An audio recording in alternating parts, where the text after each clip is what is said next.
शुभोदयम वनक्कम नमस्कार मित्रों। आज मैं हूं अपने गृह राज्य उत्तराखंड में। उत्तराखंड के दो बड़े डिवीज़न हैं, कुमाऊं और गढ़वाल।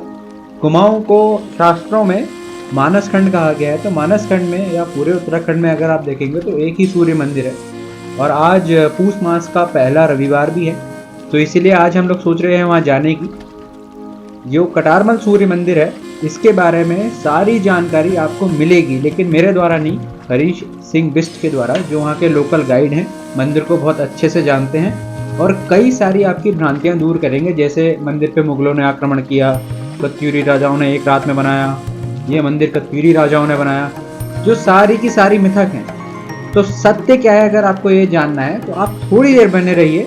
आपको कुछ सीनिक ब्यूटी दिखाऊंगा, उसके बाद आपको सीधा हरीश सिंह बिस्ट जी के मुंह से सुनाएंगे कि इस मंदिर की असलियत क्या है, सच्चाई क्या है।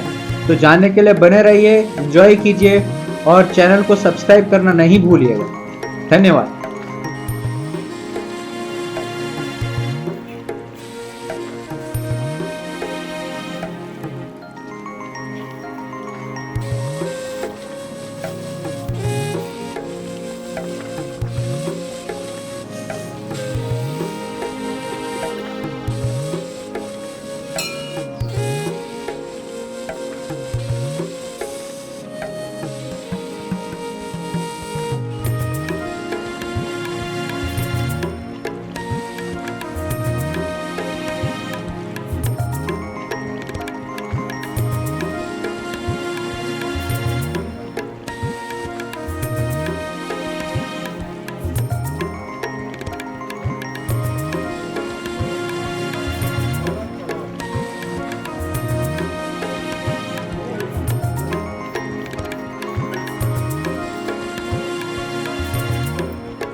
अभी बैठता हूँ मैं फिर।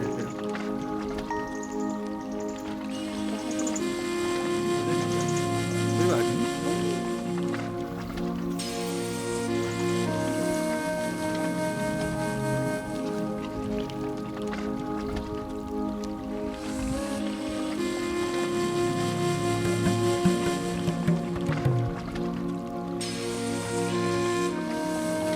अच्छा, तो पहले सूर्य मंदिर में आता है कि सूर्य मंदिर, कोई भी मंदिर हम जाते हैं ना तो सबसे पहला मुद्दा क्या आता है कि मंदिर यहीं क्यों बनाया है। कहीं भी तो बना सकते थे, एक यही जगह है।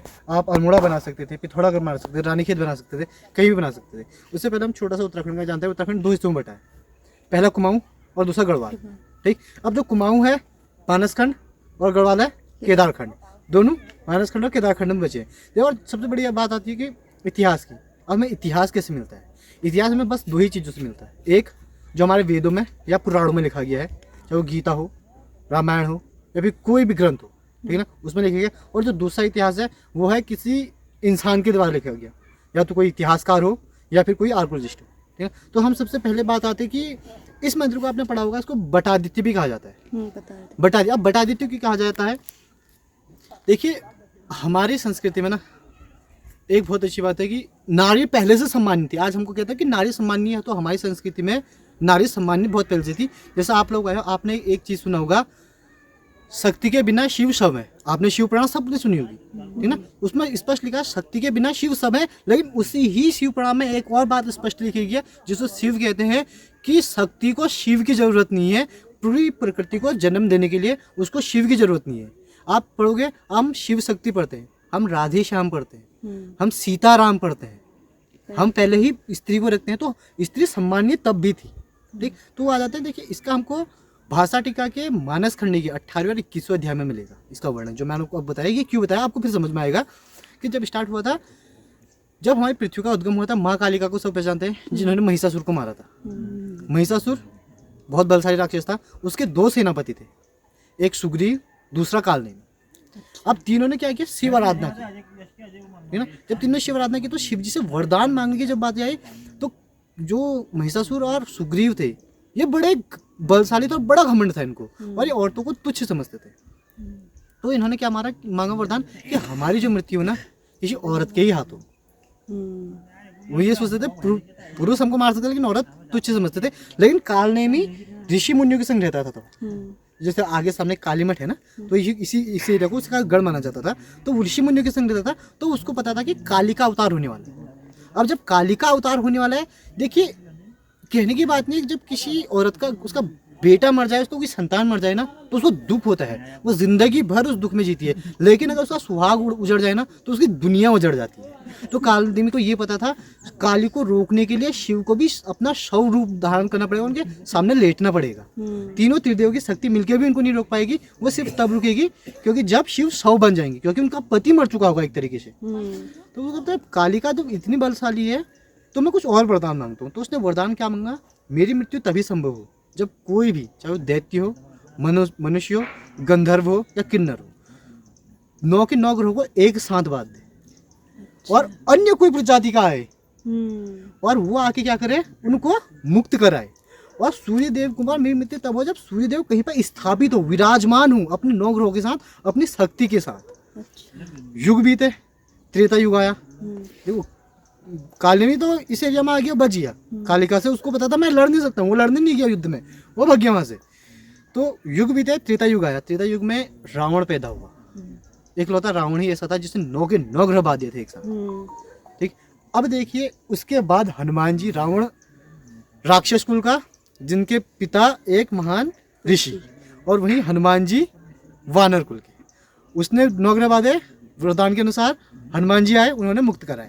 फिर आज ये लक्ष्मण जी को सब शक्ति लगती है। हनुमान जी संजीवनी जाते हैं यहाँ से उत्तर दिशा की ओर, हिमालय की ओर। तो यहाँ पर उनको ऋषि मुनि रोकते हैं, उनसे बोलते हैं आप एक काम कीजिए, इसका वध कीजिए, आप शिवांश हैं, आपने इसको इतना बड़ा ऐसा वरदान दे दिया है तो मर ही नहीं रहा है अब, और ऋषम को तपस्या नहीं करने दे रहा है। तो उसके बाद सीधे 21वें अध्याय में जब आते हैं तो हम उसमें वो लिखते हैं, हनुमान जी कहते हैं मैं सुबह सूर्य के उदय तक नहीं रुक सकता, इसकी जो मृत्यु होगी सूरज की पहली किरण के साथ होगी, और जब सूर्यदेव स्थापित होंगे 9 ग्रहों के साथ। तो आप एक काम कीजिए, बरगद की लकड़ी पर सूर्यदेव का आह्वान कीजिए, क्योंकि सूरज की पहली किरण के संग यहाँ नहीं, अगर हनुमान जी यहाँ रुकते हैं, वहाँ लक्ष्मण जी इस समय मूर्छित है, मतलब उनके शरीर में पॉइजन है, वो मरे नहीं है। एक अभ्रंश यह है कि लक्ष्मण जी मरते हैं तो संजीवनी से जिंदा हो जाते हैं। लक्ष्मण जी मूर्छित पड़े थे, मतलब उनके शरीर में पॉइजन था, उनको एक टाइम के अंदर एक मेडिसिन देनी थी, वो थी संजीवनी। तो हनुमान जी कहते हैं मुझे वो लेके जाना। तो यहाँ पर बरगद की लकड़ी पर सूर्यदेव का आह्वान करते हैं। तो आप जब मंदिर के अंदर गए, एक पीछे शक्तिपुंज ढका हुआ था, उसको हम वही शक्तिपुंज मांगते हैं। तो यहाँ की जो पौराणिक मान्यता मैं आपको बताऊँ, तो यहाँ की पौराणिक मान्यता यही है कि यहाँ पर जैसा 9 ग्रहों की शांति के लिए हम पूजा करते हैं ना, देखिए सबसे अच्छा क्या होता है कि सूर्यदेव को उगते हुए सूरज को जल अर्पित कीजिए, सबसे अच्छा यही माना जाता है। लेकिन यहाँ वो नहीं है, आप यहाँ सूर्योदय से लेकर सूर्यास्त तक कभी भी आ सकते हैं, क्योंकि यहाँ पर सूर्यदेव विराजमान है 9 ग्रहों के साथ कि वो देने के लिए, अपनी लोगों को वरदान देने के लिए। ठीक, ये तो आगे पौराणिक मान्यता कि सूर्य मंदिर यहीं पे क्यों रखा, इसकी आस्था क्या है। ठीक, उसके बाद युग बीतले तो कहते हैं कि पांडवों द्वारा यहाँ पर पूजा अर्चना की गई। ठीक, लेकिन जो मुख्य मंदिर बना, ये बना आपकी जो पूरा मंदिर है 6वीं या 7वीं शताब्दी में कत्यूरी राजा है। अब कत्यूरी राजा कौन थे, सबसे बड़ी बात यह है कत्यूरी राजाओं के बारे में हमको जो लिखते हैं बद्रीदत्त पांडे जी लिखते हैं, राहुल शास्त्रियान जी लिखते हैं, हमारे डॉक्टर हेमराज शर्मा लिखते हैं, और वांगजिंग भी कहीं ना कहीं अपनी किताब में इसका वर्णन देते हैं। तो ये वर्णन देते हैं कि जो हमारे कत्यूरी राजा थे, हमारा उत्तराखंड में कत्यूरी मूल नहीं थे, यहाँ के जो मूल थे वो थे खंस। जो खंस थे वो यहाँ के मूल थे, वो वेदोस की रचना से यहाँ रहते हैं। कहते हैं विक्रम संवत जब से स्टार्ट हुआ था वो यहाँ रहते हैं, क्योंकि वो हमेशा पूजा पाठ में रहते थे। तो उसके बाद जो हमारे कत्यूरी राजा है वो आए हमारे अयोध्या से, वो थे शालिवाहन शासक के वंशज। शालिवाहन शासक जो राजा थे उनके वंशज वो उत्तराखंड में आए 4वीं शताब्दी के अंत या 5वीं शताब्दी में। उनके जो तीसरे शासक थे कल्याण राजदेव, उनको हम कटारमल राजदेव के नाम से भी जानते हैं, उनके द्वारा इस मंदिर का निर्माण कार्य पूर्ण कराया गया। जो सारे मंदिर है उसका निर्माण कार्य पूर्ण कराया गया। ठीक, तो ये बना है नागर शैली में, तीसरी श्रेणी में। एक कहानी ये है कि ये मंदिर एक रात में बना, सुबह हो गई थी और पूरा नहीं बन पाया तो लोगों ने छोड़ दिया। देखिए अगर मैं कहूँ 1 लाख लोग लगेंगे तो इस मंदिर को पूरा कर लेंगे, लेकिन 1 लाख लोग खड़े होंगे। ठीक, और अगर वो भगवान थे तो मंत्रों से अगर मंदिर बनाते तो पूरी रात की क्या जरूरत है, सिर्फ 1 घंटा काफ़ी है मंत्र पढ़ के। लेकिन ये मंदिर पूर्ण था, उसके अवशेष मिलते हैं। ये 7वीं शताब्दी का मंदिर बना हुआ, आज 21वीं शताब्दी है। तो कभी कभी भूकंप के हल्के फुल्के झटके आए तो वो मंदिर का उसका शिखर ऊपर से नीचे गिर के टूटा, उसके खंड खंड है। आप मंदिर के अंदर गए होंगे, आपने मंदिर के अंदर एक चीज देखी, जो मूर्तियां खंडित है, टूटी है, वो सिर्फ देवी प्रतिमा है, पुरुष प्रतिमा एक भी खंडित नहीं। ये चीज वो 8वीं शताब्दी 7वीं 8वीं शताब्दी से पहले हमारे वहाँ नारी बहुत सम्मानित थी, कहीं पे भी कोई ऐसा वो मिलता है। फिर एक मनुस्मृति आई, मनुस्मृति के लोग लेके आए, लोग फिर बिना पढ़े लिखे बिना पढ़ गए वो करते हैं। एक मिनट अजू, मनुस्मृति लेके आए तो मनुस्मृति में ही एक ये चीज़ आई कि उनको दिखाई दी कि हमारे जो ग्रंथ है उसमें ऐसा, लेकिन कहीं नहीं। आप मैंने ये देखूँगा, मैंने बहुत सारे ग्रंथ पढ़ रखे हैं, लेकिन जहाँ भी भागवत होती है मैंने बहुतों से मिला हूँ, लेकिन मैं उनसे एक ही चीज़ पूछी, आप ये बताइए, आप जो हम कहते हैं कि औरतों के ऊपर इतने रिस्ट्रिक्शंस है, कहाँ है, कहीं पर ग्रंथ में लिखे गए हैं? वो कहते हैं हाँ लिखे गए ना मनुस्मृति में। हम कहते हैं मनुस्मृति तो हम मानते ही नहीं, मनुस्मृति हमारे ग्रंथ है क्या? नहीं, तो उसमें लिखा गया।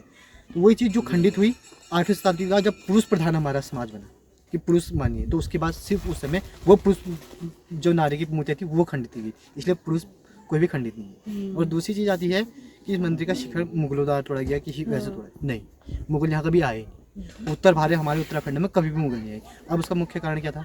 देखिए आज आप यहाँ ऊपर आ गए हैं, पहले तो एक पगडंडी होती होगी, ठीक है ना, तो वो टॉप में और लोग भी आ गए, वो टॉप में बैठे, वो टॉप में बैठे हैं, ठीक है। अब वो टॉप में बैठे हैं तो अकबर नाम में जो फातिमा ने लिखा है उसमें लिखा है कि जो उत्तर भारत का है, जो केदार खंड और मानस खंड के वहाँ के लोगों को वो बहुत सारे भेड़ भेजता था। वो इसलिए भेजता था, देखिए कि वो वहाँ से बाहर निकले, क्योंकि जो कत्यूरी थे, हमारे कत्यूरी शासक थे, जो भी हमारे शासक थे, ये पूजा पाठ में बहुत यकीन करते थे, लेकिन जब ये युद्ध में उतरते थे ना, तो इनसे भयानक, इनसे हिंसक कोई नहीं होता। ये सामने वाले को मतलब एक को मारेंगे तो उसके शरीर के भी 100 टुकड़े करेंगे, उसके बाद फेंकेंगे। एक रीजन नहीं था। और एक आप 1 लाख की सेना लेके आओगे तो आगे से तो 5 ही या 10 ही खड़े होंगे, और जो बस 100 खड़े होंगे आगे के 10 को मारना है, 1 लाख को नहीं मारना है। लेकिन ऊपर आने तक आप बचोगे कितने? 50। तो एक रीजन था, वो मुगल भी यहाँ नहीं आता। तो वही है। और जो सूरज की पहली जो किरण उसके अंदर जाती है, इसके अंदर मंदिर के अंदर जाती है, वो साल में सिर्फ 2 बार, एक उत्तर से दक्षिण, एक दक्षिण से उत्तरायण, ठीक। मैं कोई डेट नहीं बताऊंगा क्योंकि एक्चुअली में डेट होती नहीं है, क्योंकि हम डेटों के हिसाब से चलते हैं। हमारा जो कैलेंडर है वो विक्रम संवत है, हम तिथि के हिसाब से चलते हैं, तो तिथि कभी भी फिक्स किसी भी डेट में नहीं आती। तो कोई अच्छा पंडित आपको बताएगा कि उसके समय जो सूरज की पहली किरण अंदर जाती है वो होती है। बाकी ये कि पौष का महीना जो सूर्यदेव का है वो यहाँ का वो है। और मेन चीज़ है, जब सूरज की एक सीधे लाइन में, अभी तक जितनी मैंने बात की ये सब हमारा अध्यात्म था, अब मैं साइंस की बात करता हूँ। जो होल है उसमें से सीधे रोशनी अंदर जाती है, लेकिन आपको देखो सूरज सामने हो और रोशनी सीधे आ रही है तो बहुत बड़ी बात नहीं है। लेकिन जिस मंदिर से रोशनी अंदर जाती है ना, उसमें सीधे वो नहीं, सीधे सूरज उसके सामने नहीं रहता है, सूरज अगल बगल रहता है।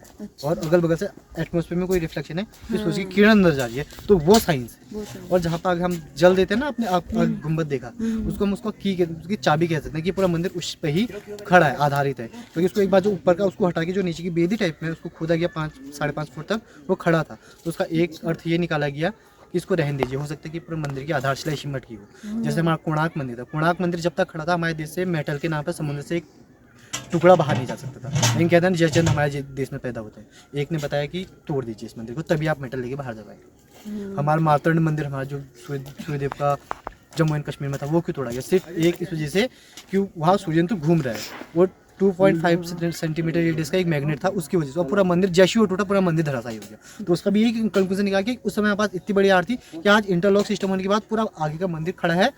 देखिए एक आधार पर, देखिए पूरा मंदिर निकल चुका है, लेकिन उसका जो आधार है अभी भी खड़ा है। हो सकता है कि एक पूंजी वही है कि हाँ, आध्यात्मिक के साथ आपको साइंस भी मिले। मैं हरीश बेस्ट, मतलब कटारमल का मूल निवासी यही हूँ। मैं आपको यहाँ मिलूंगा, मैं नहीं मिलूंगा तो कोई और मिलेगा। कि आप जब भी आए कि आप कटारमल में, मतलब एक ऐसा टूरिस्ट प्लेस जहाँ आप रह सकते हैं, जहाँ आप सुबह मेडिटेशन कर सकते हैं, आप शाम को आप सुबह सूर्योदय देखिए और शाम को सूर्यास्त देखिए, और एक ही जगह से देखिए। आप जहाँ पे आके योगा कर सकते हैं, क्योंकि सूर्य नमस्कार के लिए सबसे अच्छी जगह है सूर्य मंदिर। तो आपको यहाँ से हिमालय का भी अच्छा मिलेगा। देखिए इतनी सारी धुंध, उसके बाद भी आपको हल्का सा हिमालय दिखेगा। ठीक, तो ये सारी चीज़ें यहाँ होती हैं। आप यहाँ आइए, आपको यहाँ बहुत सारे होम स्टे मिलेंगे। आपको घर में रहना है, किसी के घर में होम स्टे बने, हमारे गाँव के खुद के लोगों ने आपको, मतलब आपको एक परिवार की तरह मिलेगा। एक सूर्या पैलेस करके होम स्टे है, आप वहाँ रह सकते हैं।